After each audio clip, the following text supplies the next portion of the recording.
आप देख रहे हैं जय भारत टीवी।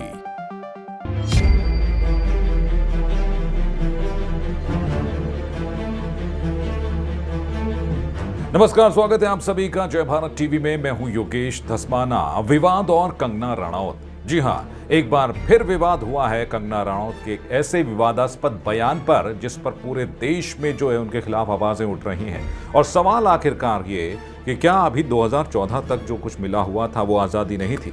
जी हां, कुछ आज़ादी को लेकर ही कहा है कंगना रनौत ने एक टेलीविजन शो के दौरान। और उस बयान के बाद जो है पूरे देश में अब जो उनके खिलाफ आवाजें उठनी शुरू हो गई हैं। और ये वो बताता है बात कि आखिरकार क्यों विवादों की कंगना रनौत कहा जाता है उनको, और ये नया विवाद है।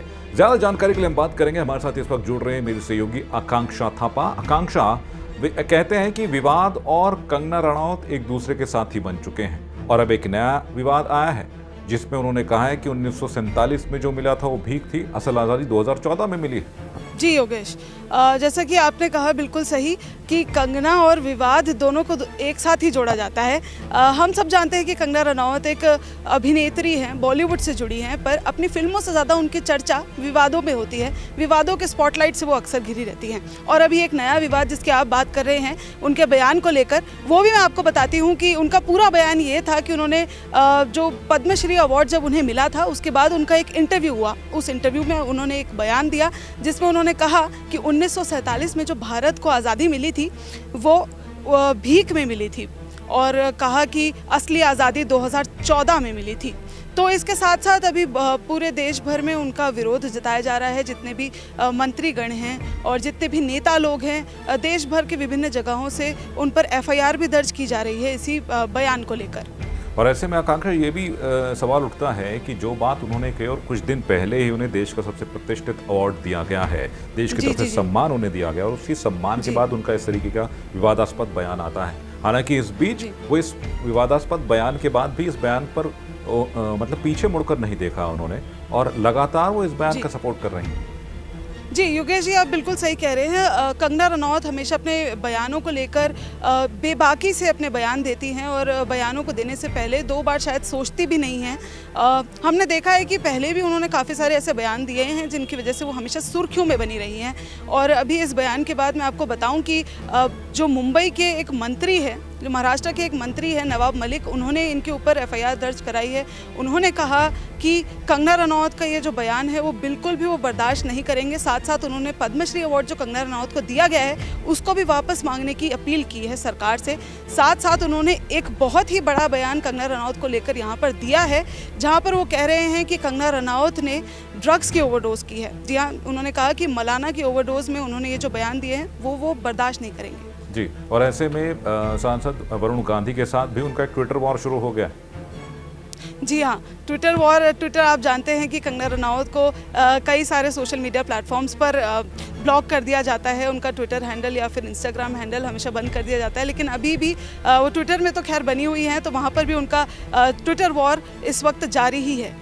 तो ऐसे में कई विवाद उनके पहले भी रहे हैं आकांक्षा। नेपोटिज्म को लेकर करण जौहर पर उनका निशाना साधना हो, या फिर स्वरा भास्कर को लेकर हो, या फिर सुशांत सिंह आत्महत्या मामले में रहा हो, लगातार वो अपने बयान देती रही और सुर्खियों में बनी रही।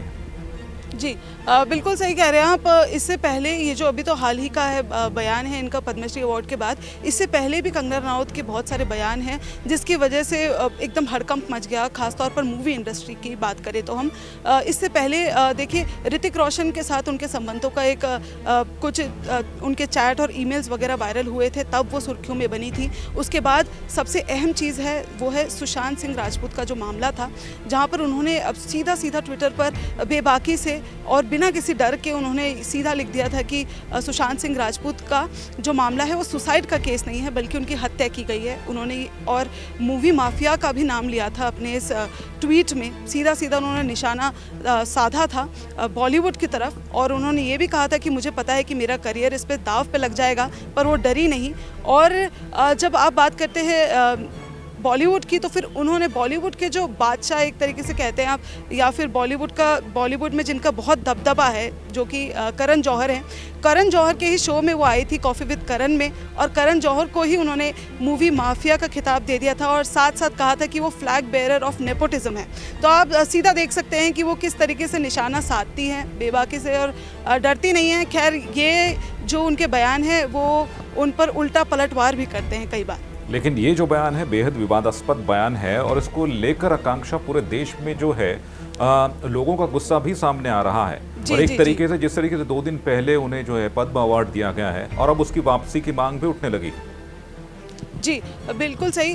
जैसे बहुत ही ज़्यादा विवादास्पद है ये बयान, क्योंकि उन्होंने सीधा के सीधा भारत की जो आज़ादी है उसको लेकर ये बात कही है। तो बहुत से लोग आहत हुए हैं इसको लेकर, क्योंकि जितने भी स्वतंत्रता सेनानी थे पहले, महात्मा गांधी हो या फिर आपको हाँ ये बात भी पता होगी कि खुद इन्होंने एक झांसी की रानी लक्ष्मीबाई पर खुद एक पिक्चर भी की थी मणिकर्णिका। तो उस पर भी सवाल उठ रहे हैं कि भाई तुमने खुद एक पिक्चर बनाई, खुद तुमने उसमें भूमिका निभाई है और तुम जो जितने भी पहले स्वतंत्रता सेनानी हैं उन पर इल्ज़ाम लगा रहे हो और कह रहे हो कि आज़ादी भीख में मिली है।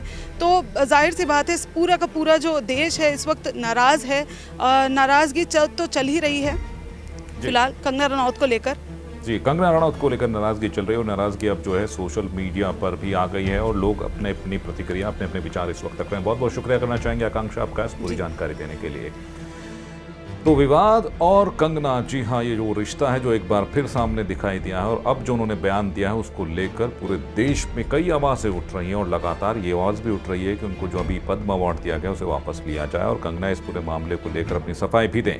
तो इसी तरह की और भी खबरें हम आप तक पहुंचाते रहेंगे और इन खबरों को जानने के लिए हमारे यूट्यूब चैनल जय भारत टीवी को आपको लाइक करना होगा, शेयर करना होगा, सब्सक्राइब करना होगा और खबरों को पढ़ना चाहें तो हमारी वेबसाइट www.jayabharattv.com पर जाइए और पढ़िए देश दुनिया की तमाम ताज़ा तरीन खबरें। फिलहाल दीजिए इजाज़त, नमस्कार।